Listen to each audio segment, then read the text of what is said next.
Well, hello, Texas FCA. It's Coach Keenum here. I'm sorry I don't have a whiteboard, but I'm sitting in the living room of Randy and Carolyn Allen. You can see behind us all of the memorabilia, a lot of games won, a lot of players influenced, a lot of coaches' lives impacted because of your career, including mine. I'll never forget sitting in front of it, sitting at a kitchen table on South 18th Street in Abilene, Texas, right behind McMurray, where you're talking about what's going to be like at Ballinger High School. And the next thing you know, we've gone and won 47 games in 5 years, and they hadn't done that in a while. And thank goodness you were a math teacher, because that was the only feel I had. Well, that's a story in itself. But there's been lots of things that you've been able to do in your career, Coach, that young coaches dream about accomplishing all the things that you've been able to do. And I know it's because of your character and kind of man you are and kind of family that you have, but it's also been the people that you've been able to be around. And you've had some pretty good players along the way, and that doesn't hurt a coach to do that. But, I want to talk about a couple of things. Our staff, FCA staff, we want to grow in our ability to disciple. And I'm trying to help our staff understand what it is, the pressures and things that coaches have to endure, I guess is the best way to say it. And how can we mesh those two things? And part of that is to help our staff think like a coach. And the best way I know to help somebody do that is to talk to one that's done it all. I mean, it's been everywhere. You've been discipling coaches and young men since we started. I remember going through Dad and the Family Shepherd, and that had more to do with a lot of things about how I raised my kids than anything. So let's just talk about your faith and how you tried to live that out and what you were doing as coaching and helping coaches be better men and teachers and those kind of things. Thanks for being here, by the way. Yeah, well, thanks for coming to my house.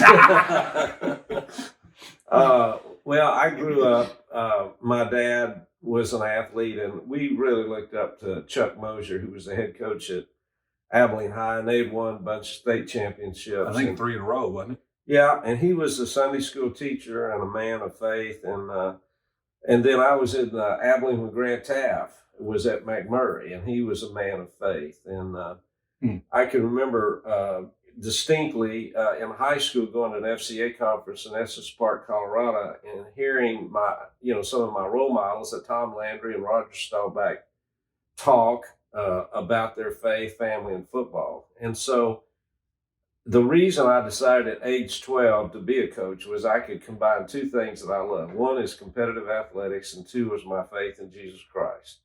So the coaches I had at Abilene Cooper could do that. Our FCA leader was Ray Overton, and he would help us raise money to go to conferences in the summer. We had weekly meetings with FCA there on our campus. And so when I got into coaching, Merrill Green hired me, and Merrill was a deacon in his church, and faith was important. In fact, at post-game coaches meetings, when we'd go to his house after a game, we would often sing hymns. And so, because he could sing really well, he could sing well, and Bonnie was in the choir, his wife, and so that it's never been a separate thing. It's always just been a part of what we do as a coach. And so when we were especially young, we would go to conferences in the summer, and they were family conferences, and we would meet other coaches. And like you say, we heard Dave Simmons do Dad the Family Shepherd. And it was a time in my life when I was raising my children, and he gave some great Christian ideas on things to do. And then there was a friendship course, and I was kind of lonely at Brownwood. And so we got some of our coaches together and really formed some strong friendships there. And so, but as far as what I do as a head coach to disciple coaches is we have a coaches outreach Bible study, which we also have an FCA staff member who leads a Bible study. And what we do with our FCA is on during football, we'll do it on Monday nights, and a group of players will volunteer to come over. It's not anything forced. We just make an announcement to our team. And Jason Smith will sit right over there, and he'll lead a Bible study. You do that study. right here? Yeah. The players will sit around, and he'll lead a Bible study, and then we'll pray for each other. And then Bobby Leidner, our defense coordinator, leads our FCA huddle, and they'll meet every other week. And Bobby has our coaches give their testimony or give a talk from the Bible at each of those meetings. And we'll have Clayton Kershaw, who is a Highland Park graduate who won the World Series and the Cy Young Award. He spoke to our athletes because they highly respect him, and he'll have different coaches or athletes speak to our young people at FCA meetings, and that is very much student-led. Not a whole lot of work on Bobby except organizing, getting officers elected, and then making sure they're getting somebody there to lead the huddle. But I think the biggest thing about discipleship is in mentoring coaches is just the offering them the opportunity to grow as spiritually in a Bible study. And that's we do that on Wednesday morning at 6:30 before school with a layman in the community named Kent Stainbeck. And we'll have 6, 7 coaches show up. But I have character talks at the end of each practice, and our Christian coaches who are very motivated to use their position to impact young people, it's not unusual for them to talk about their faith as a Christian. And I really encourage them to do that. During the season, we have a chapel on before the game on Friday, and we'll invite we have an FCA staff member who invites some local youth director or whatever to be a speaker, and it's always voluntary, but most of our players go. And the speakers will always ask me, can I give the gospel? And I say, sure, you can give the gospel. Can I give an invitation? Yes, you can give an invitation. You can pray with our players. And so that's something that we do for our team, and our coaches will attend that as well. So those are things that we do. But in the back of my mind, when I'm talking to staff or we have staff meetings, it's always on my mind about mentoring and discipling our coaches. And I do, our team elects a player committee, 12 leaders on the team. And so we'll have 75 to 85 players on the varsity. And so I take those 12 guys and I meet with them after practice once a week during the season, and we do a book study. But I've become really transparent with those 12 guys and the 4 captains because I want them to know more about me and my faith.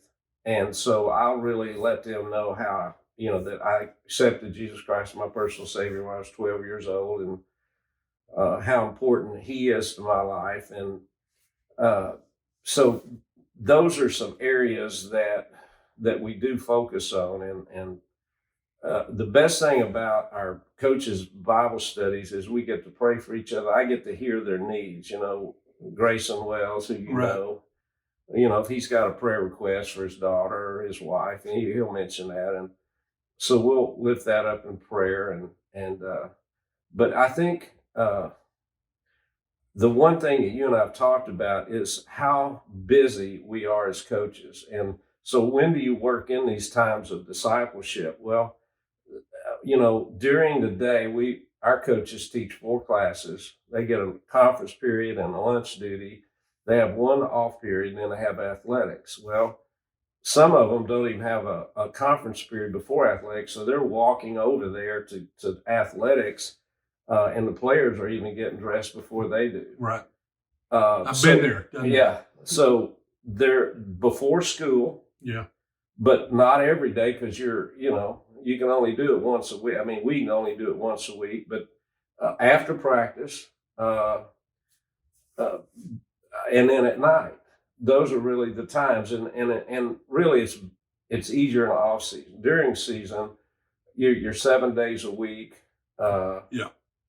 And you're studying film and you're meeting with players. But the way I look at it is that I'm going to pour into my coaches, and then they pour into their position groups. And what I want them to do is I can't know everybody's needs on the team, and I can't be available to everybody on the team, but they've got a group of 12, 15 players. Yeah. and they meet with them after practice, and they talk to them about life and about whatever character trait we're talking about that particular day. And they get to know those boys. They invite them over to their houses. They might have retreats. Right. But I really depend on them to develop the relationship with their players so they can have an impact. And where I think I do my most important job is who I hire, because I'm looking for men that have Right. similar values, so that whatever my philosophy is, they can agree with it and they want to be part of that. And because I've been out there as a believer and as a Christian, those kind of men are attracted to our staff and want to apply for positions on our staff. And I really encourage that. And so that's a kind of a big view of what we try to do.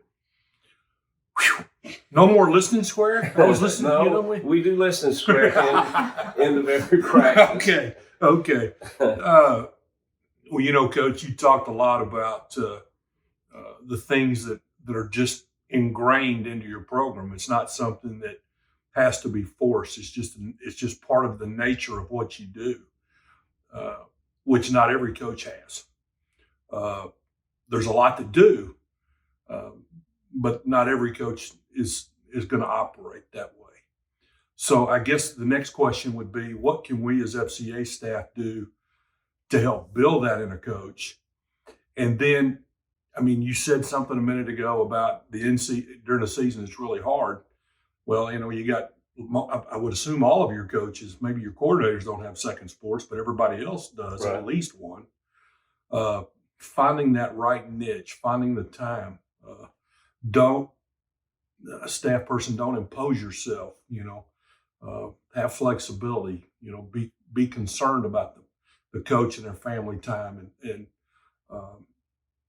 what's going to work in their schedule, and all of that, trying to also, you kind of calculate where they are in their faith. Yeah. You know, you've got some that have been discipling like you forever, but you've got some that may be fairly new to them. It may be hard for them to kind of integrate. Well, if an FCA staff member has enough time, I would make appointments with coaches and ask them when their conference period was, or ask them do you have 30 minutes that we can meet or go to lunch together or get coffee or whatever. And because you need to develop that personal relationship with the coach, you know, before you start discipling. But as a head coach, you know, I thought about this, you know, at coaching school, Texas High School Coach Association convention, before the season ever gets started, the head coach ought to encourage his staff to go to the FCA breakfast in the morning. We have our parents pay for the tuition for our coaches to go to FCA camp in the summer, family camp. And so those are things that motivate coaches to want to use their platform as a coach to impact players for Christ. So, you know, getting your coaches to go to FCA breakfast, getting your coaches to go to summer conference, and they might not even have a desire, but when they get to those conferences, they meet other families, they meet other couples, they sit down and lunch together, they hear a speaker talk. Usually a college coach who you highly respect. I can remember listening to Tom Osborne. Oh, yeah. Or Grant Taff or Bobby Bowden. Yeah. And Neil Jeffrey's a big Oh, speaker. Yeah. And his dad, well, anyway, Neil and I are good friends, but when I was younger, it was his dad that was the FCA leader. But they got to have the appetite and the desire to use their impact to influence their players. And they got to be courageous to speak out and about their faith. So you were talking about a listening square. One of the topics that we talk about at the end of practice is faith. And so one of our coaches will talk about faith, and he'll usually give his testimony during that time. But FCA staff, you know, take 30 minutes and get to know the coaches on a personal basis. Then FCA staff offer, hey, is there anything that I could do? Would you like to have a Bible study? Would you like to have a coach's Bible study? just offering it. And they may say no, but they may say yes. Yeah. And then when you have that Bible study, just realize that they got to get to class. So if you start at 6:30, they got to be at a faculty meeting, or they got to get to class at a certain time. So be conscious of what they're required to do. And most of the time, FCA staff comes by and say, Coach, do you have anything I can pray about? I'd like to pray for you. Or they'll send a note or a text or an email. Just let me know that they're thinking about the needs of our coaching staff. And so I'm able to share with them what our needs are. But those are some ideas, and they've been very successful in my life. And Merrill Green, my head coach who gave me my first job. I mean, as I mentioned, we might sing hymns over his house after the game, but I mean, he really encouraged us to go to church. He went to church on Sundays, and he went to church on Wednesdays. And we had an FCA staff guy that would come by our coaches' offices. But there's no way I can explain how important it is that the summer conferences were in my life. Right. I mean, going to summer conference used to get me excited and reignite my desire to share Christ. And I just learned so many things from FCA staff and other coaches and their wives, and being in a huddle and then continuing those relationships, when you go back to work. And we played Manville in the state championship game in 2017. Well, Kurt Martin had been in my FCA huddle at one time. And so we had, common faith and some things in common. So you meet a lot of people at FCA family conferences, and you learn a lot of things that'll help you in your marriage and help you as a father. And I would just highly recommend that. I got to go to a clinic here the other day, and I'm listening to these coaches talk about how they try to milk every minute. A guy that played for me is Permian. He's talking about off season when the bell rings, their coaches are stationed to hurry up to get the kids to a certain place. And we did the same thing at Ballinger, and the teachers have got mad at us because our kids are sprinting or trying to get out of class early because they had to be dressed when the tardy bell rang. Right. Because we're trying to milk every minute. We're trying to get one more rep, on the bench press, or, in 7-on-7, one more rep. But very few coaches spend that much time and effort coaching the most important muscle, and that's the one right here. And the thing that coaches need to remember, it's hard. Coach, it's hard. We got to exercise that muscle for ourselves. Right. And camp does that. Those Bible studies do that. But there's pressure, there's tension. Hey, we got to win. Mm-hmm. I've got to look at some more film. I haven't got the script done. Right. I've got so many things that I've got to accomplish, and been able to take time to do that. And anything else you want to share with FCA staff before we close this thing out, Coach? Well, in the early years of going to Estes Park FCA conference, we would go out on it was a YMCA. And we'd go out there with our Bible, and usually we had a devotional, and you could see players and sitting around. Yeah, just scattered everywhere. Yeah, sitting on the steps or whatever. And you were studying and you're reading the Bible, and God can talk to you when you're alone, especially in the mountains, it seems like. And that is a great habit to get into. I know my wife gets up early in the morning and does her devotional, but coaches need to be as disciplined in their spiritual life as they do their coaching life. And just getting good habits of being in God's Word and having somebody encouraging you and offering to disciple you as an FCA staff member. And it may just be one coach on the staff, it may be two, but I do think that the offer to be a disciple coaches is important. And as you mentioned, that there are a lot of demands on time, and there's high expectations for winning. But if you take care of the kids, they're going to take care of you. So first off, your focus ought to be on taking care of those kids. And as a head coach, your focus ought to be pour into those assistant coaches and encourage them to pour into their players at their positions. And FCA staff, be there to encourage and to motivate and to make offers to help and develop a relationship by trying to set up a meeting and a time when you get to know coaches personally. And then offer to be chapel speaker before games, and then make it possible for guys to go to summer conference, and that whether that's offering to pay for half their tuition or, I mean, there's a way to get there. I think if the coach invests his own money, he's more likely to, get more out of conference. But just the fact that the head coach is encouraging his staff to go to conference is really important. Well, Coach, I appreciate you taking some few minutes here at your house. I'm sorry I interrupted your breakfast. No. FCA, thank you for spending time with Coach Randy Allen. We talk a lot about what an empowered coach looks like. This is it. Hope you get a chance to meet him sometime on your journey at an FCA breakfast or an FCA conference. I got one more thing. Oh. Yeah. I'm going to tell a story. Uh-oh. Okay, so I'm a... Not about me. No. But yeah, I could tell. I know you could.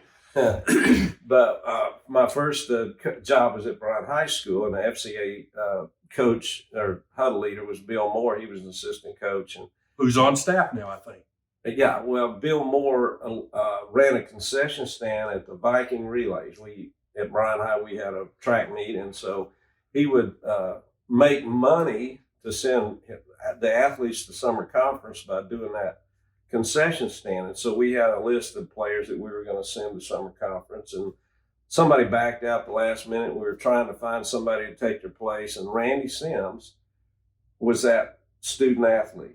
Right. And so we sent Randy to Estes Park. Well, he prayed to receive Christ as Savior at I think it was Estes Park, and he came back so fired up about it, being a believer and being a Christian and using his witness to win other people to Christ. And he was kind of frustrated with Bill Moore and I because we weren't as excited as he was. And so he went to Austin College and played athletics and was in the FCA. Then he was a staff member on FCA staff, and then he became his own Worldview Academy, right? A Christian worldview for students who were graduating from high school going to college. And now he's a pastor in Midland, has his own church. But Midland Bible Church. Right. But the neat thing about it is when Randy came back from FCA conference, he asked Bill Moore to baptize him, and they were just out in the country, and they climbed over some barbed wire fence. They didn't even know whose land it was. And he took Randy to the tank and baptized him there. And I don't think they could even find that place now if they had to. But my point to any coach is that it might have looked like Bill was selling concessions to raise money to send kids to camp. But what he was really doing is he was investing in Randy Sims' life. He never, you don't know who's going to turn out to be a staff member and use their life to impact people for Christ. But it's just getting them to the right place and the right time in their life and to hear the message of Christ. Well, you said it, Coach. Take care of kids, and they'll take care of you. That's right. God bless you, FCA. Thanks, Catch. We'll see you. Catch. Yeah.